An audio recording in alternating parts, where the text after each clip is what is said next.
ሰላም ለእናንተ ይሁን። በጎንደርና በአካባቢው የምትገኙ ቅዱሳን ይህን ቪዲዮ የምትከታተሉ የጌታችን ኢየሱስ ክርስቶስ ጸጋና ሰላም ይብዛላችሁ።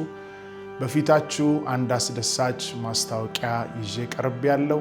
እግዚአብሔር ቢፈቅድና ብንኖር የፊታችን ህዳር 26፣ 27፣ 28 በጎንደር ከተማ ማራኪ ሙሉ ወንጌል ቅጥር ግቢ ውስጥ ታላቅ የሆነ የወንጌል ኮንፈረንስ የታምራት የድንቅ ፕሮግራም ተዘጋጅቷል።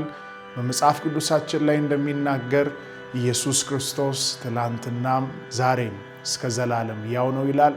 የጌታ ታላቅነት የሚገለጥበት፣ ለታመሙ ሰዎች ፈውስ የሚሆንበት፣ በጨለማ ውስጥ ያሉ ሰዎች የሚያመልጡበት ቀን ይሆናል።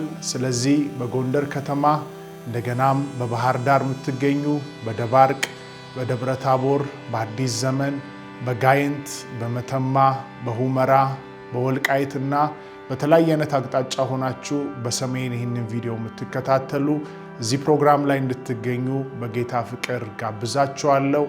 በሰሜን ጎንደር፣ በደቡብ ጎንደር፣ በሁሉም አቅጣጫ የምትገኙ በዚህ ፕሮግራም ላይ ተገኝታችሁ የጌታን ጸጋ እንድትካፈሉ ጥሪ ያደርጋለሁ። በዚህ ፕሮግራም ላይ ለታመሙ ሰዎች ጸልያለሁ። የታሰሩ ሰዎች ይፈታሉ። በተለያየ አይነት ደዌ ውስጥ ላሉ ሰዎች ፈውስ ይሆናል።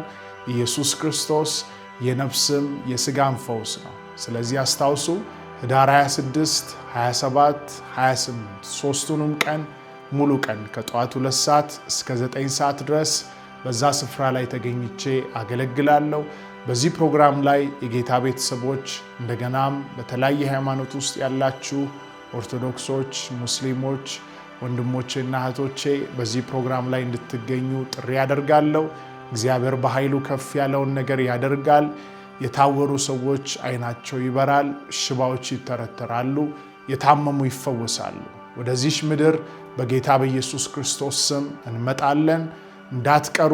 ይህ ፕሮግራም እግዚአብሔር ቢፈቅድና ብንኖር አርብ ማለዳ ላይ ይጀምራል።